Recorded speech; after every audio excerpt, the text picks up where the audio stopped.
The laptop screen flickered in my cluttered home office as I tried to resurrect another piece of dying technology. 23 years in IT support, and I still got a kick out of bringing dead machines back to life. If only marriages were as fixable as hard drives. Before we dive deeper into this story, I have one small request. Please subscribe, drop a like, comment, and hit that hype button to boost this channel so more people can discover these incredible Reddit stories. Friends are forever, but husbands come and go. Elena's voice drifted through the thin walls from our kitchen. I froze, screwdriver halfway to a loose screw. My wife's laugh followed, that tinkling sound she used to make when we first met, the one that used to make my chest tight with affection. Now, it just made my stomach clench. "Oh, Margot, you're terrible," Elena continued, her voice dropping to that conspiratorial whisper women use when they think they're being clever. "But you're not wrong. Dave's been so boring lately. All he does is work and watch TV." I set down the screwdriver and listened harder. Our house in Millbrook wasn't exactly a mansion. The walls were thin enough that I could hear Elena's phone conversations from 3 rooms away. Usually I tuned them out. Tonight, something in her tone made me pay attention. I know. You keep saying I deserve better. Maybe you're right." My hands went still on the keyboard. 22 years of marriage, 2 daughters, a mortgage we'd struggled to pay off together, and I deserve to be dismissed like a used takeout container. I'm Dave Mitchell, 43 years old, and until that moment, I thought I knew my life. I worked IT support for the county, came home to my family, helped with homework, fixed things around the house, and tried to keep everyone happy. I wasn't exciting, but I was reliable. I thought that mattered. Elena kept talking, her voice getting more animated. "Trevor says I'm too good for this suburban housewife thing. He thinks I should be living it up, you know? I'm only 39. I've got time to start over." Trevor. I didn't know any Trevor. "We're going to that wine bar downtown tomorrow, the one with the Instagram wall. I already told Dave I'm having girls' night with you." But Margot lived in Portland. Had for 3 years now. I sat back in my desk chair, the pieces clicking together like components in a computer build. Elena's sudden interest in girls' nights, her new gym membership, the way she'd started dressing differently, tighter clothes, more makeup, spending money we didn't really have on highlights and manicures. My phone buzzed. A text from Elena, even though she was 20 feet away. "Working late tomorrow. Don't wait up." I stared at the message, then at the laptop screen showing a family photo from last Christmas. Elena had her arm around me, both of us smiling at Sophie and Mia as they tore into presents. 6 months ago. When had everything changed? The kitchen went quiet. Elena's heels clicked across the hardwood floor toward the living room, where she'd settle in with a glass of wine and scroll through social media until bedtime.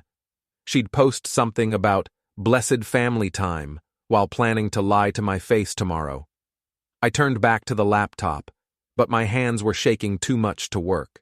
22 years, 2 kids, a life built together, and she was ready to throw it away for some guy named Trevor who thought she was too good for suburban life.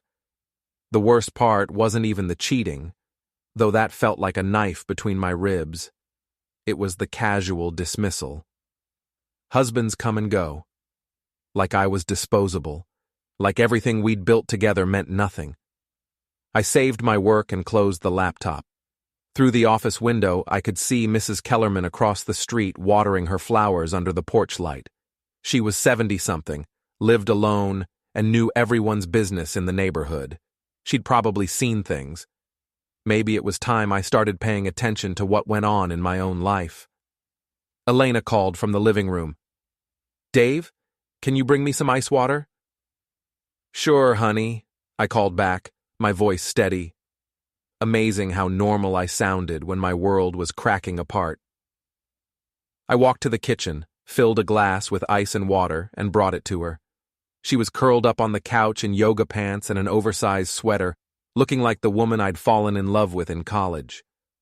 Her dark hair was pulled back in a messy bun, and she had that soft, comfortable look that used to make me want to curl up next to her. "Thanks, babe." She took the water without looking up from her phone. "Oh, by the way, I'm meeting Margot tomorrow night. We're trying that new wine place downtown." "Sounds fun," I said. "Tell Margot I said hi." "Will do." Elena's thumb kept scrolling. She didn't even blink at the lie. I stood there for a moment, watching her, my wife of 22 years, mother of my children, the woman who used to know me better than I knew myself. When had we become strangers? "I'm going to bed," I said. She didn't look up. I brushed my teeth, changed into pajamas, and lay in our king-size bed staring at the ceiling. Elena came in an hour later, sliding under the covers without a word. She smelled like the expensive lotion she'd started buying recently. Another small change I'd noticed, but hadn't questioned. She fell asleep quickly, her breathing deep and even. I lay awake listening to her breathe and thinking about Trevor, whoever he was. What did he have that I didn't? What had I done wrong?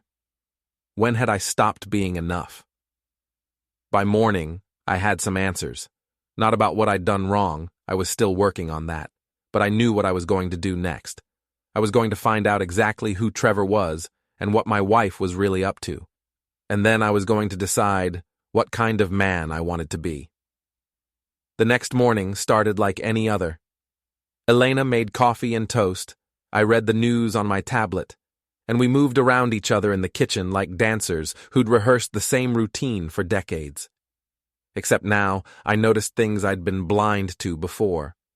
The way she checked her phone every 30 seconds, how she'd angled her body away from me while typing, the little smile that played at her lips when she read certain messages. "What time will you be home tonight?" I asked, buttering my toast. "Late. You know how Margot gets when she starts talking." Elena's laugh sounded forced. "Probably 11 or 12. Drive safe. Downtown gets crazy on Friday nights." "I will." She kissed my cheek, a quick, distracted peck, and grabbed her purse. "Love you." "Love you too." The words felt hollow in my mouth. After Elena left for her real estate office, I called in sick to work. 23 years of perfect attendance bought me some flexibility. I had research to do. Mrs. Kellerman was already in her front garden when I walked outside with my coffee. She looked up from her roses with the eager expression of someone who lived for neighborhood drama. "Morning, Dave. You're home late today." "Taking a personal day. Hey, can I ask you something?" Her eyes lit up. "Of course, dear." "Have you noticed any unusual activity around our house lately? Cars you don't recognize, that sort of thing?" Mrs. Kellerman set down her watering can and gave me her full attention. "Well, now that you mention it, there was that red Mustang last Tuesday, parked right there in front of your driveway around lunchtime, stayed for about 2 hours. My stomach dropped. Red Mustang? Convertible. Very flashy. Not the kind of car you see much in this neighborhood. I thought maybe Elena was showing a house to someone with money. Elena had been home sick on Tuesday, or so she'd told me. "Did you see the driver?" "Young man. Well, younger than you. Tall, muscular. Looked like one of those gym types, you know, all tight shirts and sunglasses." I thanked Mrs. Kellerman and went back inside, my mind racing. A red Mustang. A gym type named Trevor. This was getting more real by the minute. I spent the morning going through Elena's things, carefully, methodically, putting everything back exactly where I found it. In her jewelry box, I found a receipt from Romano's, an expensive Italian restaurant downtown.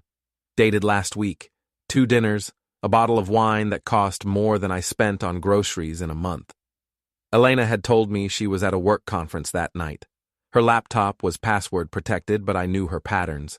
She used variations of the girls' names and birthdays. It took me 4 tries to get in. Sophie to the 10 MIA 2014. Her browser history told the story I was dreading. Searches for how to know if you're falling out of love, signs your marriage is over, and starting over after 40. But it was the Google Maps searches that really hurt. Directions to the Riverside Motel, a seedy place on the edge of town that rented rooms by the hour. I sat back in her desk chair, staring at the screen. The Riverside Motel. Jesus Christ, Elena. My phone rang. Elena's ringtone. "Hey, babe," I answered, surprised at how normal my voice sounded. "Hi, I just wanted to let you know I might be even later tonight. Margot wants to hit a couple different places, make a real night of it." "Sounds like fun. You deserve a night out." "Thanks for understanding. You're the best." The best. Right. After we hung up, I made a decision that would have seemed impossible 24 hours earlier. I was going to follow my wife. I drove downtown that evening and parked across from Vino Veritas, the wine bar Elena had mentioned. It was one of those trendy places with exposed brick walls and Edison bulb lighting, the kind of spot that charged $20 for a cheese plate. Through the window, I could see young professionals laughing and taking selfies. Elena wasn't there. I drove to Romano's next. The parking lot was full of expensive cars, but no red Mustang. No Elena. The Riverside Motel was my last stop, and I almost didn't go.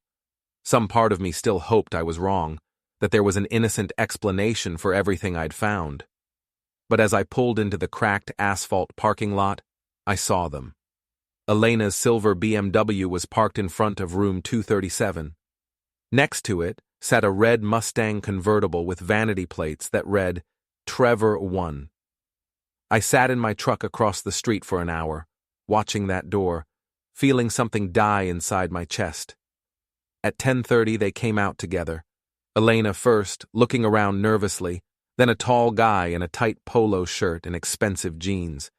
He was probably 35, with the kind of artificially perfect smile that screamed, used car salesman. He grabbed Elena's ass as she walked to her car. She giggled and pushed him away playfully, but she was smiling. I'd seen enough.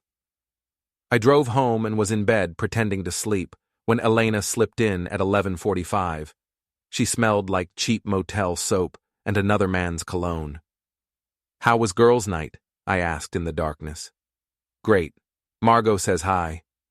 The lie came so easily. "We had such a good time catching up." "I'm glad. You seemed like you needed it." She curled up on her side of the bed, and within minutes she was asleep. I lay there until dawn, staring at the ceiling and planning my next move. Because now I knew who I was dealing with. Trevor, the used car salesman with his flashy Mustang and his wandering hands. Elena, who could lie to my face and sleep peacefully next to me afterward. They thought I was just boring old Dave, too stupid and comfortable to notice what was happening in my own marriage. They were about to learn how wrong they were.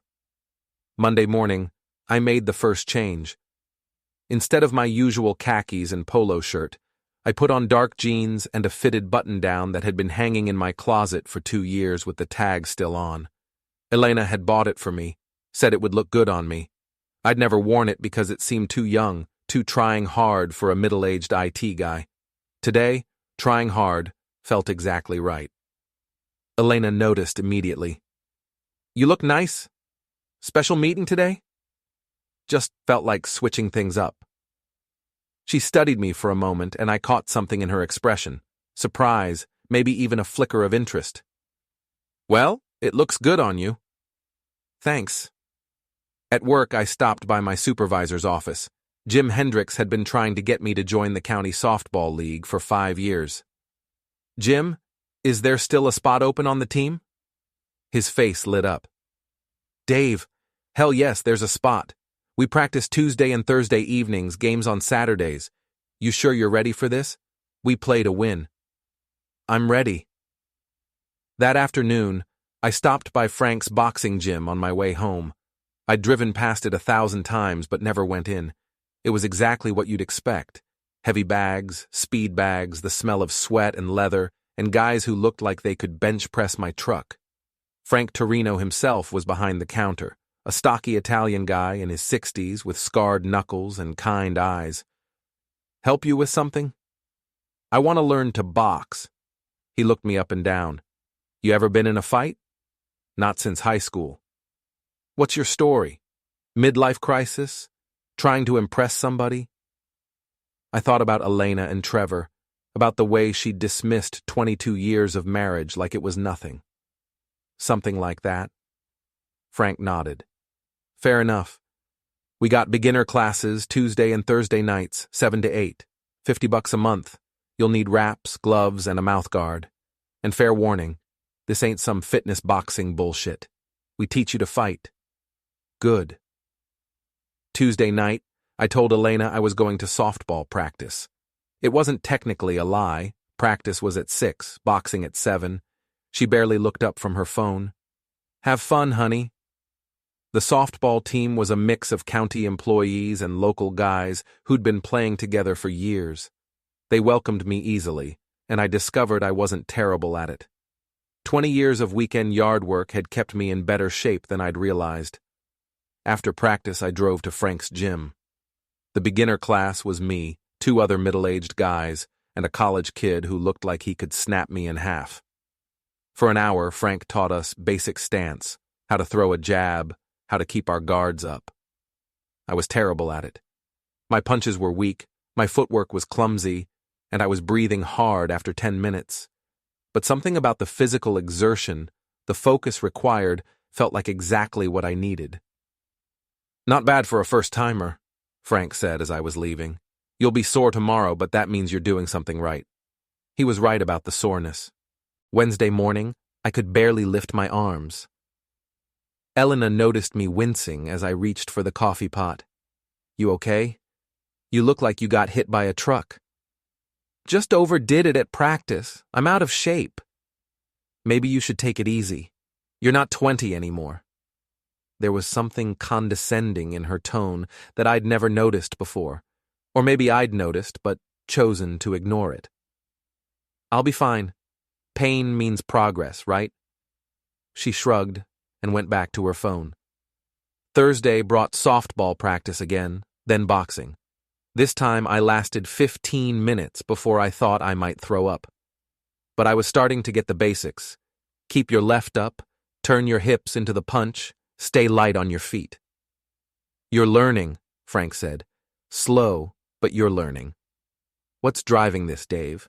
You don't seem like the type who just decides to start boxing at 43. I thought about telling him the truth, but it was too raw, too humiliating. Just trying to better myself. Uh-huh. Frank's expression said he didn't buy it, but he didn't push. Well, whatever's motivating you, keep it up. Motivation's half the battle. Friday night, Elena announced another girls' night with Margot. This time, I didn't follow her. I knew where she was going, and I had more important things to do. I spent the evening researching Trevor. Social media made it easy. Trevor Michaels, 34, worked at Premier Auto Sales on the south side of town. His Instagram was full of gym selfies, pictures of his Mustang, and photos from bars and restaurants around town. In several recent photos, I could see a woman's hand or shoulder in the frame, someone with dark hair and Elena's distinctive silver bracelet. His Facebook showed he'd been married until 2 years ago. His ex-wife's page was full of bitter posts about cheating husbands and fresh starts. Looked like Trevor had a pattern. Saturday was my first softball game. Elena said she might try to make it, but she had showings all day. I wasn't surprised when she didn't show up. We won 12-8, and I went 3 for 4 at the plate. The guys invited me for beers afterward at Murphy's Tavern, a dive bar near the ballpark. I'd never been there before. Elena didn't like those kinds of places. Murphy's was exactly the kind of bar Elena would hate. Dim lighting, peanut shells on the floor, a jukebox that played classic rock, and bartenders who knew everyone's name. The guys from the team were regulars, and they introduced me around like I'd been part of the group for years. Dave, here's our new cleanup hitter, announced Rick, our catcher. 3 RBIs in his first game. I bought a round, played some pool, and found myself actually enjoying the company. These were good guys, electricians, mechanics, a couple other county workers. They talked about sports and work and their families without any of the pretension that had crept into Elena's social circle over the years. I got home at midnight to find Elena already in bed. She was awake, though. "How was the game?" "We won. I had a good night." "That's nice. You smell like cigarettes and beer." "Some of the guys smoke. We went out for drinks after." She was quiet for a moment. "That's not really like you." "Maybe I'm changing." I could feel her looking at me in the darkness, but she didn't say anything else. Sunday morning, Elena was up early, getting ready for an open house. She put on a tight black dress and heels that made her legs look incredible. For a moment, I felt that old attraction, the pull that had kept us together for over 2 decades. Then I remembered Trevor's hands on her body, and the feeling died. "I'll be gone most of the day," she said, checking her makeup in the hallway mirror. 3 showings plus the open house. Busy day.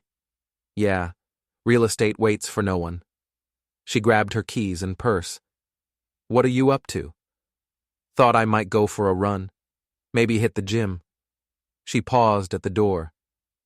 "The gym? Since when do you go to the gym?" "Since I realized I'm out of shape." "Problem with that?" "No, it's just different." Different can be good, right? She studied my face like she was trying to figure out a puzzle. "Right. I'll see you tonight." After she left, I did go for a run, something I hadn't done in years. My route took me past Premier Auto Sales, where I saw Trevor washing cars in the lot, his shirt off, showing off for anyone who might be watching. He was handsome, I had to admit. Younger than me, more muscular, with that easy confidence that some women found irresistible. But he was also exactly what he looked like, a sleazy car salesman who probably had a dozen women on the hook at any given time. Elena thought she was special to him. She had no idea she was just another conquest, another bored housewife looking for excitement. But she was about to find out. 2 weeks into my new routine, I was a different man. Not just physically, though the boxing and softball were starting to show results, but mentally. I walked differently, talked differently. I'd found something I'd lost somewhere along the way, respect for myself. Elena noticed. How could she not? "You seem different lately," she said over dinner Wednesday night. Sophie and Mia were at friends' houses, so it was just the 2 of us at the kitchen table. "More, I don't know, confident? Is that bad?" "No, it's good. It's just unexpected." She picked at her salad. "Are you happy? I mean, with everything? With us?" The question caught me off guard. For a split second I wondered if she was going to confess, if she'd decided to end things with Trevor and try to save our marriage. Then I remembered the way she'd giggled when he grabbed her ass. "I'm figuring some things out," I said, "about what I want from life." "What do you mean?" "I mean, I spent 20 years trying to be the perfect husband and father, and somewhere along the way I forgot to be myself. I'm remembering who that is." Elena set down her fork. "Dave, is this about us? About our marriage? Because if you're unhappy, are you happy, Elena?" The question hung in the air between us. She opened her mouth, closed it, looked away. "That's what I thought," I said. "It's not that simple." "Isn't it?" She stood up abruptly. "I'm going to call Margot. We haven't talked in a while." Of course she was. Margot, the friend who lived in Portland and was supposedly Elena's alibi for her affair. I wondered if the real Margot even knew her name was being used. That night, Elena announced another girls' night for Friday. This time, I had a different plan. Friday evening, I dressed carefully. Dark jeans, a black button-down, and boots instead of sneakers. I looked good, better than I had in years.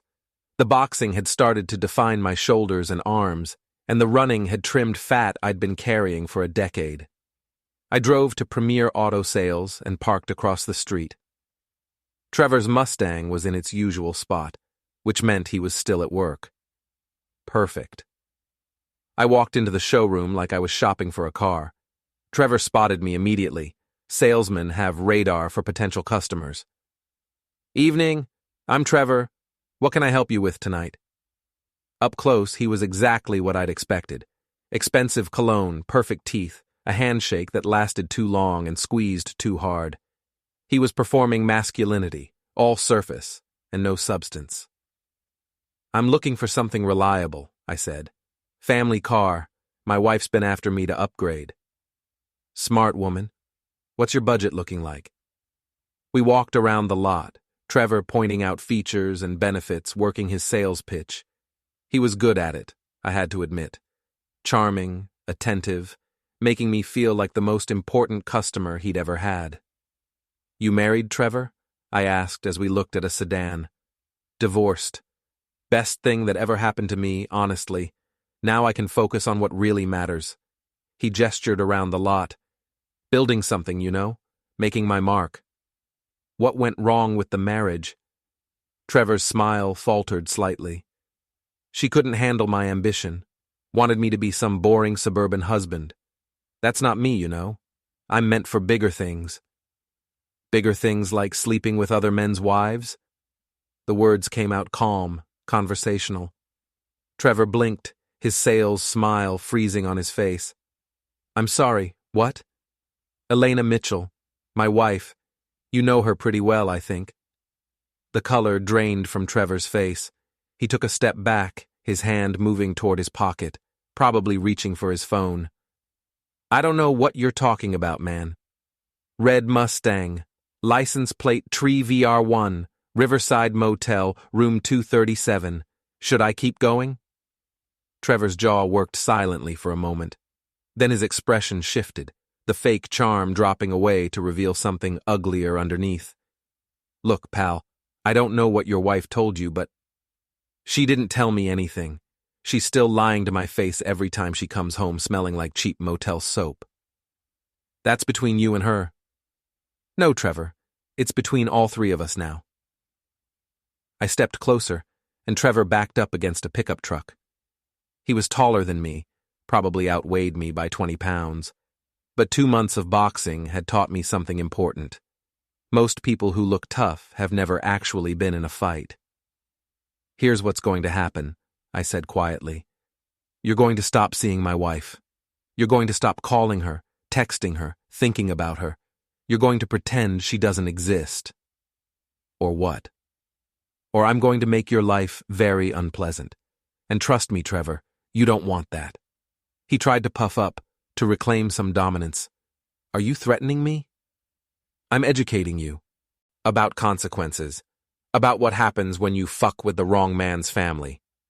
Your wife came to me, asshole. She's the one who wanted this.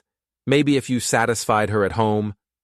I had him by the shirt front before he could finish the sentence, slamming him back against the truck. His eyes went wide with genuine fear. "Finish that sentence," I said softly. "Please." Trevor's mouth opened and closed like a fish. Up close, I could see he was sweating despite the cool evening air. "I didn't mean—" "Yes, you did. You meant exactly what you said, just like you meant to fuck my wife in that sleazy motel. Just like you mean to keep doing it until you get bored and move on to the next one." I let go of his shirt and stepped back. Trevor straightened his clothes with shaking hands. "Stay away from Elena," I said. "This is your only warning." I turned and walked away, leaving Trevor standing in the lot looking like he'd seen a ghost. My hands were steady, my heart rate normal. The old Dave would have been shaking with adrenaline and guilt. The new Dave felt nothing but cold satisfaction. I was home before Elena, sitting in the living room with a beer and the baseball game on TV when she walked in at 11:30. She looked flushed and happy, her hair slightly messed up, her lipstick gone. "How was girls' night?" I asked, without looking away from the TV. "Great. Margot and I went to that new tapas place, then did some bar hopping. I'm exhausted." "I bet you are." She paused in the doorway, studying me. "Everything okay? You seem different." "Do I?"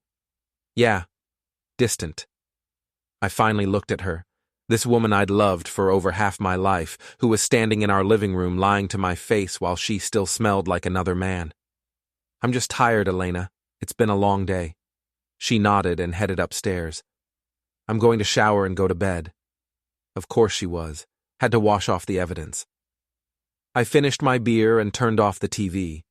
Tomorrow was Saturday, which meant softball and then drinks with the guys. My new life was starting to feel more real than my old one. As I headed upstairs, my phone buzzed with a text from an unknown number. We need to talk. I smiled and deleted it. Trevor was scared. Good. He should be. But this was just the beginning. Trevor tried calling twice over the weekend. I let both calls go to voicemail and deleted them without listening. Elena seemed nervous, checking her phone constantly, jumping every time it rang. Sunday afternoon, she announced she was going grocery shopping, a trip that usually took her an hour. She was gone for 3. When she came back, she had 2 bags of groceries and the look of someone who'd been crying. Everything okay? I asked, helping her unload the bags. Fine, just tired. But it wasn't fine. Over the next week, Elena's behavior became increasingly erratic. She'd start conversations and then trail off mid-sentence. She'd stare at her phone for minutes at a time without responding to texts. She snapped at Sophie for leaving dishes in the sink and then immediately apologized with tears in her eyes. Thursday night at boxing, Frank pulled me aside. "You're getting good at this," he said, watching me work the heavy bag. "Your form's improved. You're putting real power behind your punches, but you're angry. I can see it in how you fight. Is that bad? Depends. Anger can make you strong, but it can also make you stupid. What's eating at you, Dave?" I stopped punching and leaned against the bag, breathing hard. "My wife is having an affair." Frank nodded like this wasn't news. "Figured it was something like that. You got that look, like a man who's been betrayed. What are you planning to do about it?" "I don't know yet." "Well, whatever you do, make sure you can live with it afterward. Revenge feels good in the moment, but it's got a way of poisoning everything it touches." I thought about Frank's words as I drove home. Elena's car was in the driveway, but the house was dark except for the porch light. I found her in the living room, sitting in the dark with a glass of wine. "Elena, you okay?" She turned on the lamp beside her chair. Her eyes were red and puffy. "Dave, we need to talk." My heart rate spiked. This was it. She was going to confess. Part of me felt relieved. At least the lying would stop. "Okay." I sat down across from her, waiting. "I think I want to see a marriage counselor," she said. Not what I'd expected. "Why?" "Because we're falling apart, and I don't know how to fix it. We barely talk anymore. We don't touch each other. We're like roommates who happen to share a bed." "And whose fault is that, Elena?" She flinched at my tone. "I don't know. Maybe both of us. Maybe neither. Does it matter whose fault it is if we can fix it?" I studied her face in the lamplight. She looked genuinely distressed, genuinely sorry. But she also looked like someone who was trying to have her cake and eat it too. Save her marriage while keeping her boyfriend on the side. "What made you think of counseling?" I realized I don't want to lose you. Lose us. We've been together more than half our lives, Dave. That has to mean something. It used to mean everything. It still can. I leaned back in my chair, considering. Marriage counseling, sitting in some therapist's office, talking about our feelings while Elena continued to lie about where she spent her evenings. "What about your girls' nights?" I asked. "Your time with Margot?" Elena's face went carefully blank. "What about them? Would you be willing to give them up? Focus on us instead?" I don't think that's fair. I need my friendships, Dave. I need some independence." "Independence? Is that what you call it?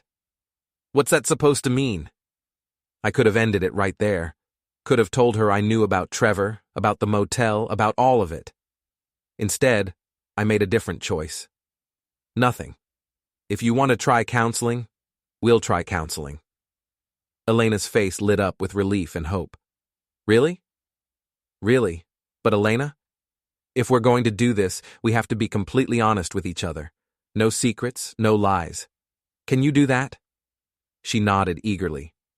Yes, absolutely. Complete honesty. The lie came so easily to her that I almost laughed. Good, I said. I'll make some calls tomorrow. That night, Elena curled up against me in bed for the first time in months. She felt warm and familiar, and for a moment I remembered why I'd fallen in love with her. Then I remembered Trevor's hands on her body, and I went cold. Dave, she whispered in the darkness. I love you. I know I don't say it enough, but I do. I love you too, I said, because it was still true. That was the worst part. I did love her. I loved the woman she used to be, the woman she still was when she wasn't lying to my face. But love wasn't enough anymore. Friday morning, I called 3 marriage counselors. 2 were booked solid, but the third had a cancellation for the following week. Dr. Sarah Chen specialized in couples therapy and had excellent reviews. I also made another call to a private investigator named James Carter, who'd been recommended by one of the guys at Murphy's Tavern. James was expensive, but he was thorough. I need documentation, I told him over the phone. Photos, video, whatever you can get.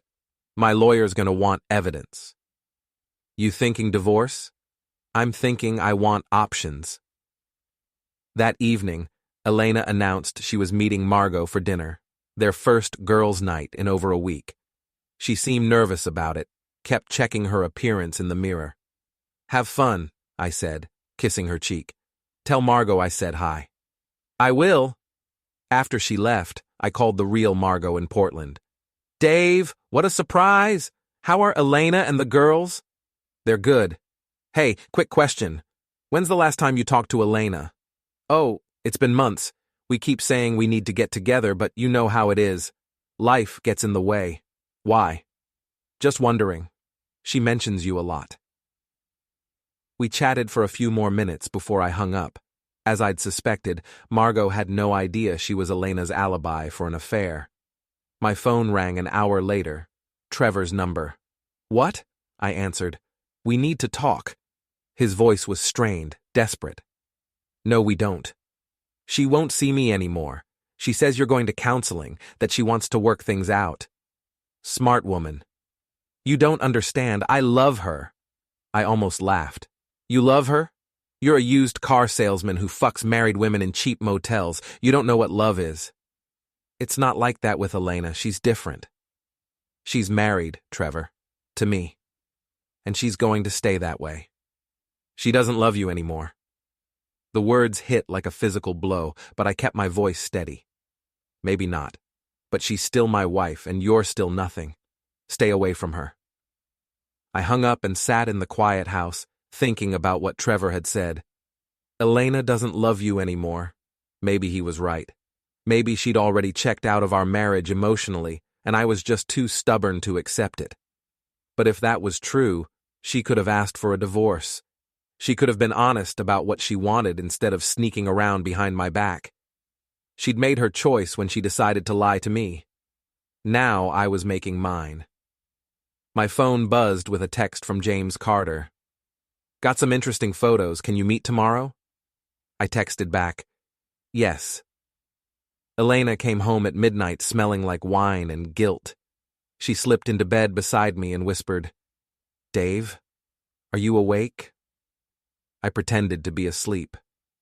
I'm sorry, she whispered to the darkness, for everything. I'm going to make this right. But some things can't be made right. Some betrayals cut too deep to heal. Elena was about to learn that lesson the hard way. James Carter's office was in a strip mall between a nail salon and a tax preparation service. He was a small, neat man in his 50s with tired eyes and the patient demeanor of someone who'd seen every kind of human weakness. Your wife's not very careful, he said, sliding a manila envelope across his desk. Most cheaters at least try to vary their routine.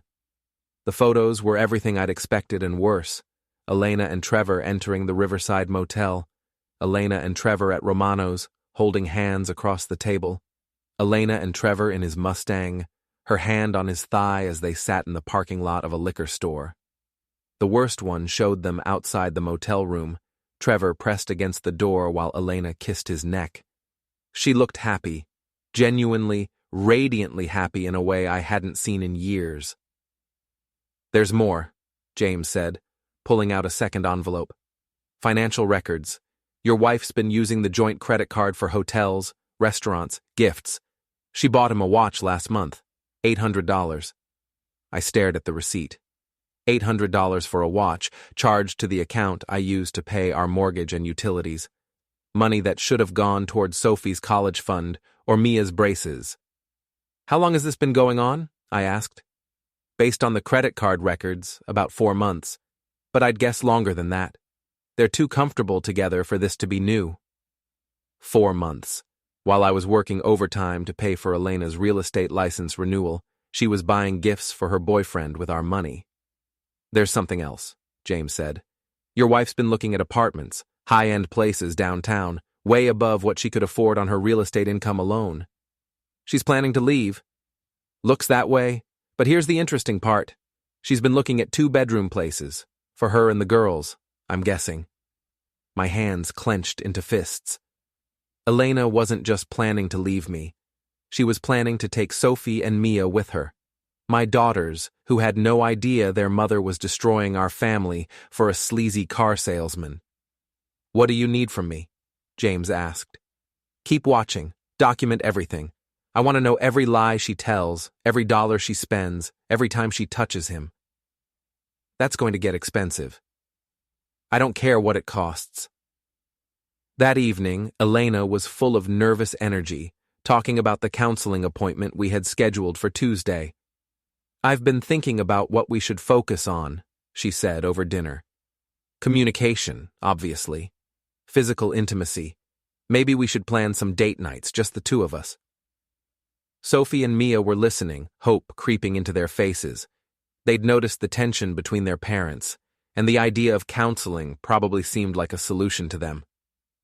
"That sounds good," I said, playing my part. "We should probably talk about trust, too." Elena's fork paused halfway to her mouth. "Trust? Being honest with each other, not keeping secrets." "Right, of course." After dinner, I helped Mia with her math homework, while Elena took a phone call in the kitchen. I couldn't hear the words, but her tone was urgent, almost pleading. "Dad?" Mia looked up from her worksheet. "Are you and Mom getting divorced?" The question hit me like a punch to the gut. Why would you ask that? Kids at school talk about it. When parents stop sleeping in the same room and start acting weird around each other. I hadn't realized the girls had noticed Elena, and I had been sleeping on opposite sides of our king-size bed, careful not to touch, even accidentally. "Your mom and I are working through some problems," I said carefully. "That's why we're going to see a counselor." "But you're not getting divorced?" I looked at my 10-year-old daughter, with her serious brown eyes and Elena's stubborn chin, and felt something break inside my chest. "I hope not, sweetheart." It wasn't a lie. Despite everything Elena had done, part of me still hoped we could find a way back to each other. But hope was getting smaller every day, crowded out by anger and hurt, and the growing certainty that my wife had already made her choice. Later that night, after the girls were in bed, Elena suggested we watch a movie together. We settled on the couch with a bottle of wine, and for a moment, it felt like old times. Elena curled up against my side, her head on my shoulder, and I could smell her shampoo and the faint scent of her perfume. "This is nice," she murmured. "We should do this more often." "We should." "Dave, can I ask you something? Are you happy? I mean, really happy? With your life? With us?" I thought about the question. A month ago, I would have said yes without hesitation. I'd been content with our routine, comfortable in my role as provider and protector. But content wasn't the same as happy, and comfortable wasn't the same as fulfilled. I'm figuring that out, I said. What do you mean? I mean, I spent 20 years trying to be the man I thought you wanted me to be. Stable, predictable, safe. But maybe that's not what either of us really needed. Elena was quiet for a long moment. I never asked you to be someone you weren't. Didn't you? Every time you rolled your eyes when I wanted to watch the game instead of going to one of your work parties? Every time you made jokes about my old college t-shirts or my truck or the fact that I'd rather stay home than go bar hopping? Those were just jokes. Were they? She pulled away from me, sitting up to face me on the couch. Dave, I never meant to make you feel bad about yourself. But you did. And somewhere along the way, I started to believe that maybe you were right. Maybe I was boring. Maybe I wasn't enough. You are enough. I'm what, Elena? Reliable? Steady? A good provider? She opened her mouth to answer, then closed it again. That's what I thought, I said. We finished the movie in silence, the comfortable intimacy of earlier replaced by a tension that felt like a live wire between us. Tuesday morning arrived gray and drizzly, perfect weather for our first counseling session. Dr. Sarah Chen's office was in a converted Victorian house downtown with soft lighting and comfortable chairs arranged in a circle. Dr. Chen was younger than I'd expected, maybe 40, with kind eyes and a calm presence that immediately put me at ease. Elena seemed nervous, fidgeting with her wedding ring and checking her phone until Dr. Chen asked her to put it away.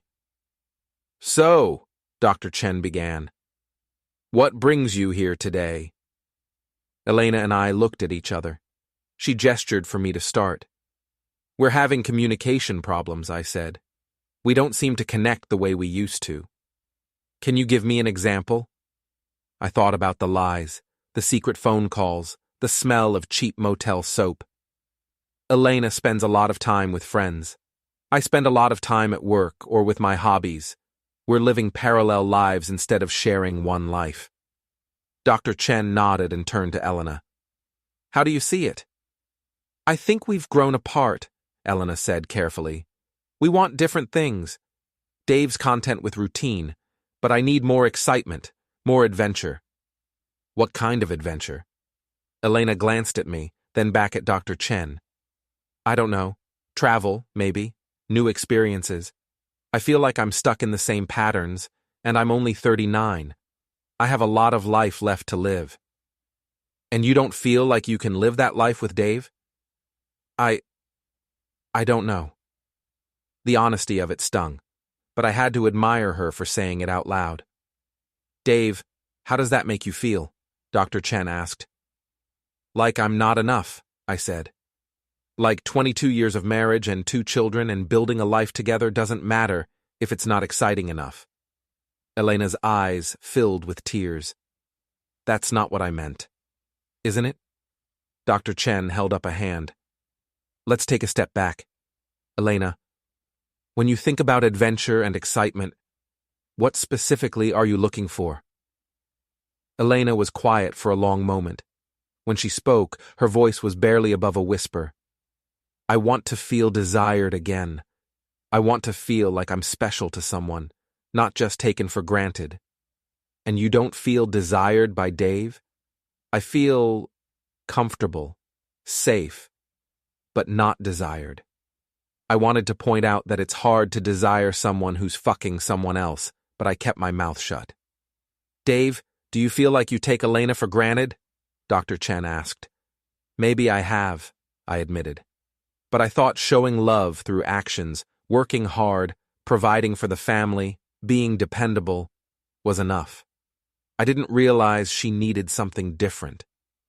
What would that something different look like? I thought about Elena in Trevor's arms, the radiant happiness in her face. I don't know. Maybe it's too late to find out. The session ended with homework assignments.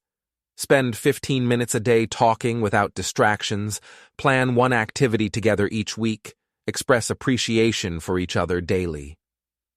As we walked to our cars, Elena touched my arm. Thank you for doing this. I know it's not easy. Nothing worth doing is easy.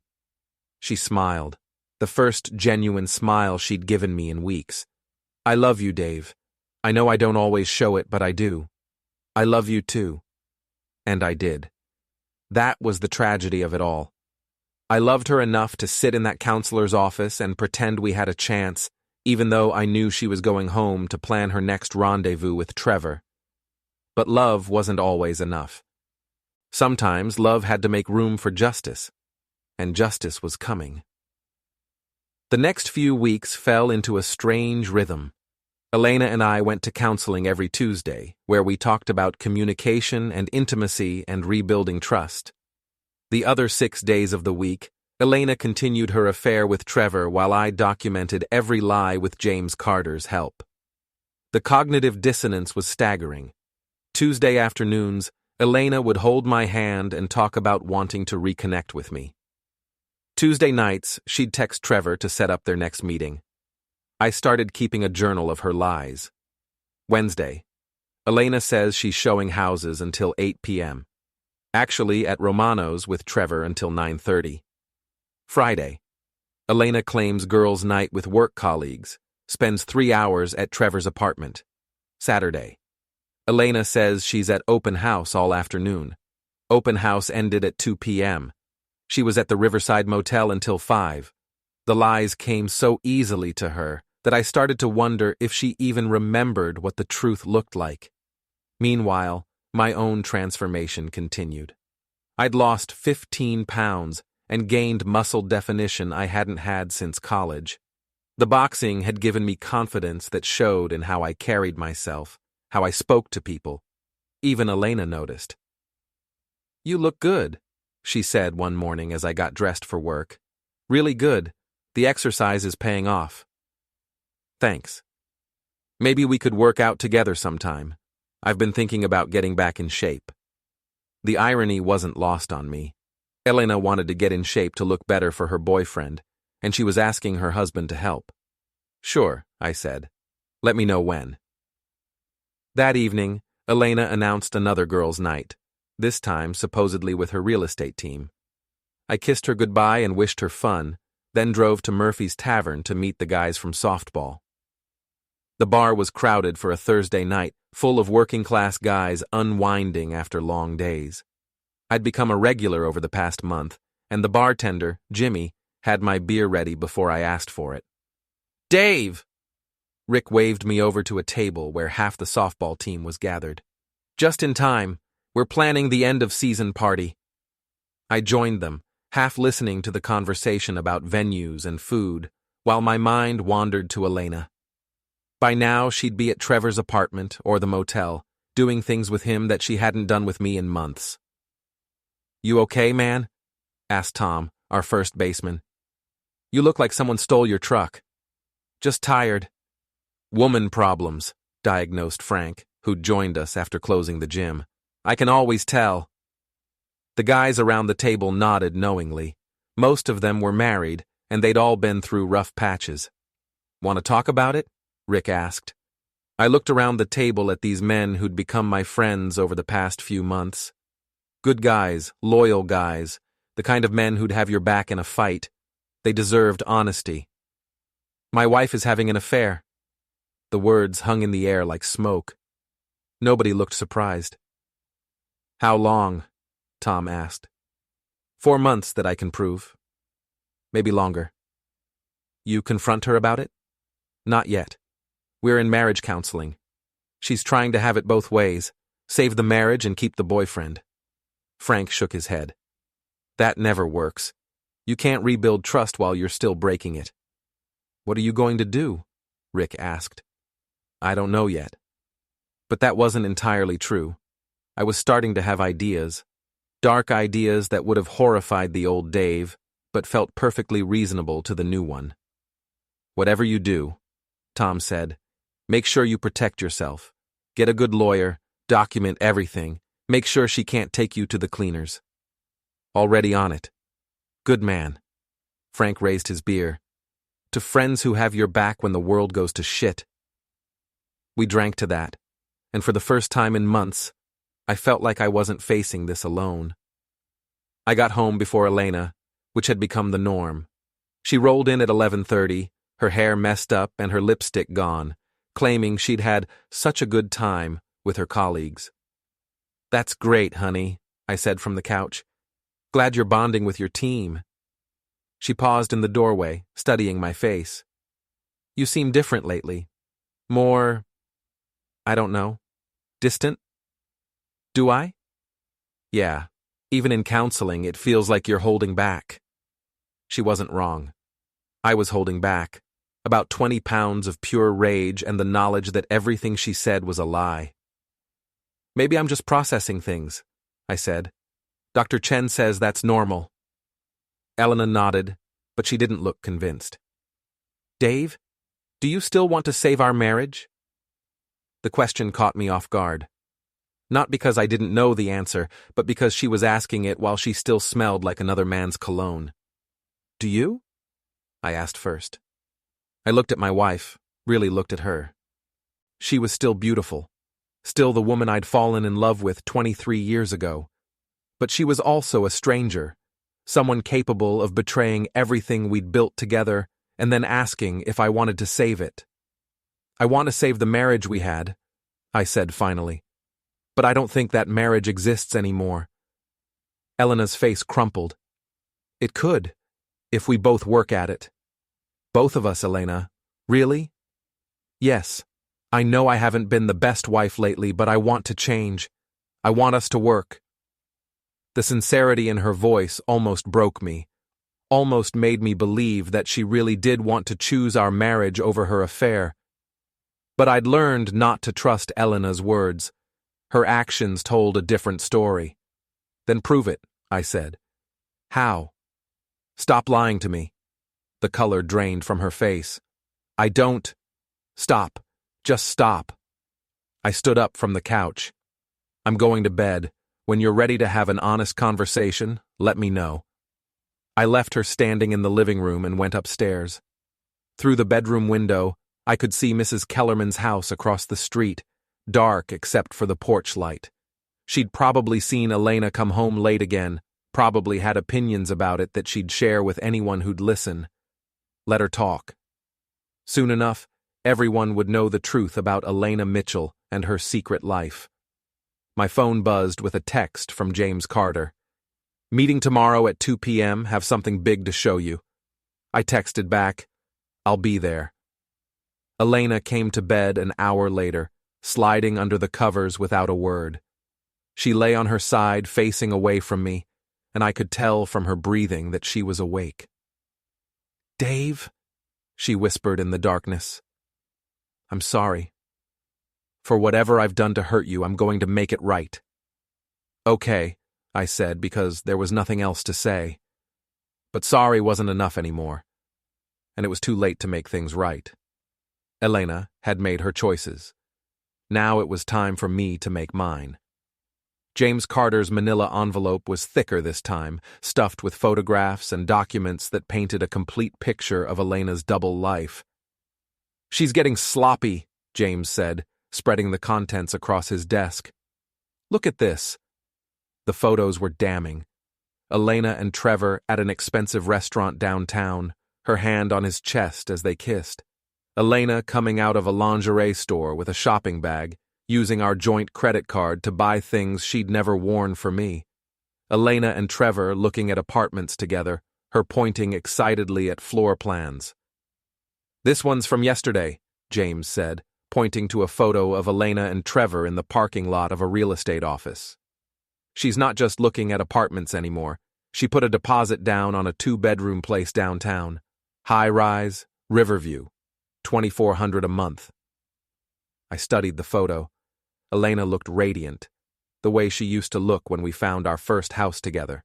She was planning a whole new life with Trevor, using money from our joint savings account. "There's more," James said.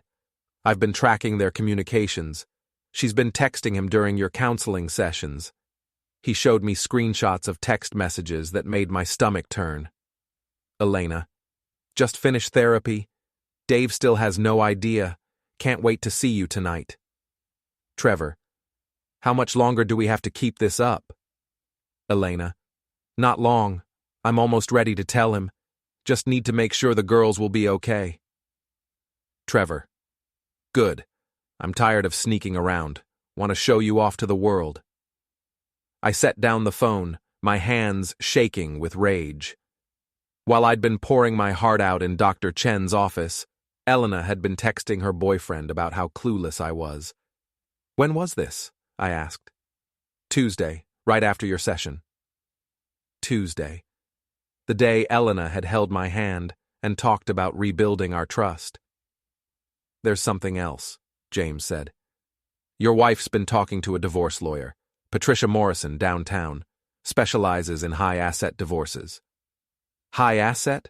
We're not rich. Your house is worth $400,000. You've got retirement accounts, savings, life insurance. Add it up, it's enough to fight over. I thought about Sophie and Mia, about what a divorce would do to them. Elena was planning to tear apart our family for a used car salesman who'd probably move on to the next woman within 6 months. What do you need me to do? James asked. Nothing. You've done enough. I paid James his fee and drove home with the envelope of evidence on the passenger seat. Elena's car was in the driveway. She'd told me she had showings all afternoon, but it was only 3 p.m. I found her in the kitchen, on the phone with someone. She saw me and quickly ended the call. Hi, honey, you're home early. Slow day. Who was that? Just work stuff, boring real estate nonsense. Another lie. I was starting to think Elena was physically incapable of telling me the truth. Elena, we need to talk. Something in my tone made her go still. About what? About us. About our marriage. About the choices we've both made. She sat down at the kitchen table, her face pale. Okay. I sat across from her and pulled out one of James's photos, Elena and Trevor kissing outside Romano's restaurant. Elena's face went white, then red, then white again. Dave, I can explain. Can you? Because I've been trying to figure out how you explain 4 months of lying to my face while you fuck another man. She flinched at my language. I'd never talked to her that way before. It's not what you think. It's exactly what I think. You're having an affair with Trevor Michaels. You've been meeting him at the Riverside Motel. You've been using our credit card to buy him gifts and pay for hotel rooms. You've been lying to me, to our daughters, to our marriage counselor. Elena started crying, but they weren't tears of remorse. They were tears of someone who'd been caught. How long have you known? She asked. Long enough. Long enough to document everything. Long enough to know about the apartment you put a deposit on. Long enough to know you've been texting him during our therapy sessions. Her face crumpled completely. Dave, please. Let me explain. Explain what? How you decided our 22-year marriage wasn't exciting enough? How you decided I wasn't man enough for you? How you decided to destroy our family for a sleazy car salesman? It wasn't supposed to happen. It just did. Bullshit. You made choices, Elena. Every time you lied to me, every time you snuck out to meet him, every time you came home and pretended to be my wife, those were choices. She was sobbing now, mascara running down her cheeks. I love him, Dave. I'm sorry, but I do. I love him. The words hit like a physical blow, but I kept my voice steady. Do you love him enough to lose your daughters? What do you mean? I pulled out more photos, more documents, more evidence of her betrayal. I mean, I have enough here to destroy you in a custody battle, adultery, financial infidelity, lying to court-appointed counselors. No judge is going to give primary custody to a mother who chose her boyfriend over her children's stability. Elena's tears stopped. You wouldn't. Try me. We stared at each other across the kitchen table, 22 years of marriage reduced to a standoff between two people who no longer recognized each other. What do you want? She asked finally. I want you to choose. Right now, today. Him or us. But if you choose him, you lose everything. The house, the girls, the life we built together. You can have your exciting new adventure, but you'll have it alone. Elena looked at the photos scattered across the table, at the evidence of her betrayal laid out in black and white. Then she looked at me, really looked at me, like she was seeing me for the first time in years. "I choose him," she said quietly. I'd expected it, but it still felt like a knife between my ribs. "Then pack your bags. Dave, pack your bags and get out of my house.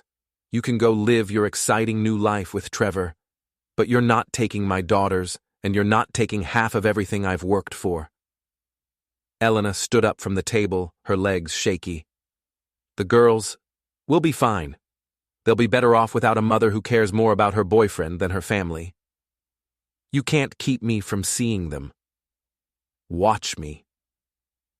Elena looked at me for a long moment, and I saw something like fear in her eyes. The old Dave would have backed down, would have tried to find a compromise.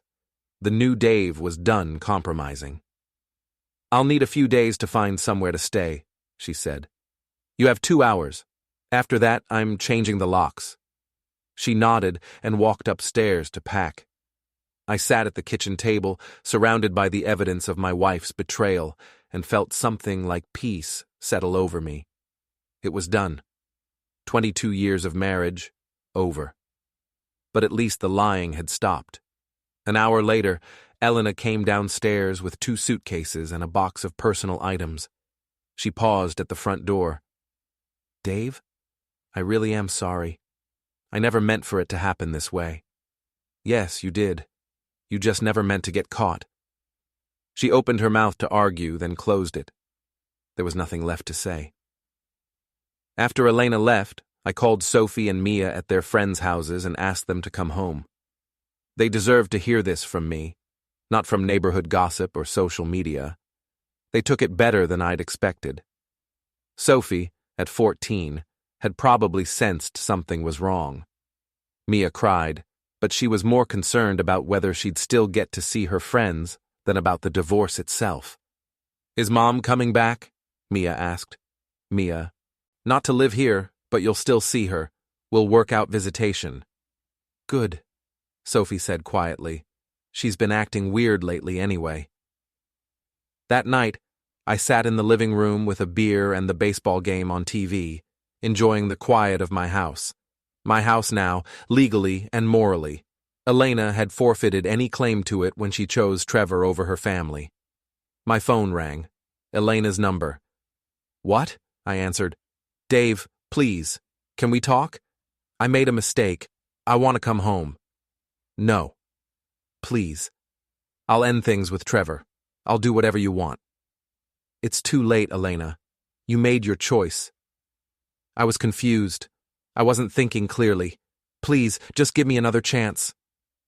I thought about all the lies, all the betrayal, all the nights she'd come home smelling like another man while I slept beside her like a fool. "You had 22 years of chances," I said. "You used them all up." I hung up and turned off my phone.